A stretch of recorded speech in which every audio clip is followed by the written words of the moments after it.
How are you all? Hope you all are safe and fine at your home. So students, welcome back in X classes. This is your mathematics class with Nitika Sharma. In today's class, we will take class 9th, chapter 8, quadrilateral. In today's class, we will learn first two theorems from NCERT of quadrilateral. In quadrilateral, all different type of quadrilaterals are present like parallelogram, square, rhombus, rectangle, trapezium, and theorems are based on the properties of these quadrilaterals. So we will discuss today first two theorems which are the most important theorem. Theorem 8.1, first theorem from your NCERT, class 9, chapter 8, quadrilateral. The statement of the theorem is a diagonal of a parallelogram divides it into two congruent triangle. Congruent means when two figures are same shape and size and they completely overlap each other, then we call them as congruent. So we have to prove that diagonal of a parallelogram divides it into two congruent triangle. So students, first of all, what is given to us? For given and to prove, we have to draw a diagram. First of all, we have to draw a parallelogram ABCD. So what is given to us? A parallelogram ABCD. We have to prove that triangle ABC and triangle CDA are congruent to each other. We join diagonal AC and this diagonal convert this parallelogram into two triangles, and we have to convert as congruent triangles of these two triangles. So students, start with proof. You have to learn how we will write our theorems. First of all, we have to tell what is given to us, then we have to tell what we have to prove, and then we have to give proof. So student, first of all, we know it very well that BC is parallel to AD. BC is parallel to AD. Why they are parallel to each other? Because they are opposite sides of a parallelogram. Properties of a parallelogram are: first, opposite sides are equal and parallel. Second, opposite angles are equal to each other. Third, two adjacent angles are supplementary. Two adjacent angles are supplementary. What are the adjacent angles? When two angles in a quadrilateral have a common arm and they are present between two parallel lines, then their sum is supplementary.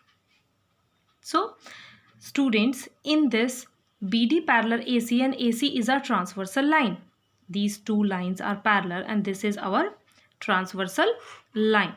If this is a transversal line, then definitely angle 1 and angle 2 are the pair of alternate interior angle. And we know it very well that alternate interior angle are equal to each other. Similarly, angle 3 and angle 4 are also equal to each other. They are also pair of alternate interior angle. And the third element, AC is equal to AC common. In these two triangle, 1 is equal to 2 alternate interior angle, 3 is equals to 4 alternate interior angle, and AC is common. So by angle side angle. So that by angle side angle congruence rule, we have both the triangles are congruent, and you know it very well, when two triangles are congruent, then the remaining corresponding parts are also equal to each other by CPCT. What is the full form of CPCT? Corresponding parts of congruent triangle. Our next theorem is 8.2. The statement is, in a parallelogram, opposite sides are equal.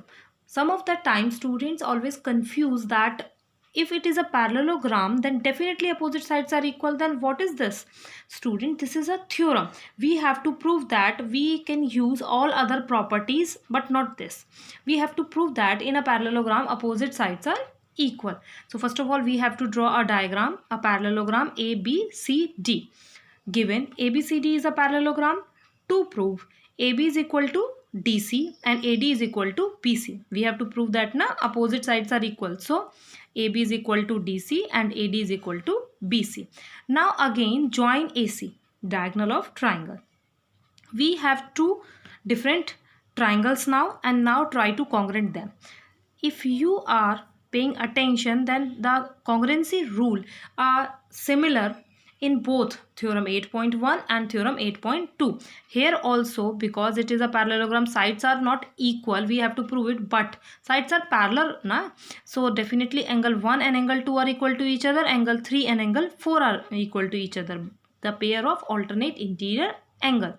AC is diagonal, which is as common, so that by ASA congruence rule, we have both the triangles are congruent to each other, and AB is equal to DC by CPCT, AD is equal to BC by CPCT. We can take opposite sides are equal to each other as the corresponding parts of congruent triangle.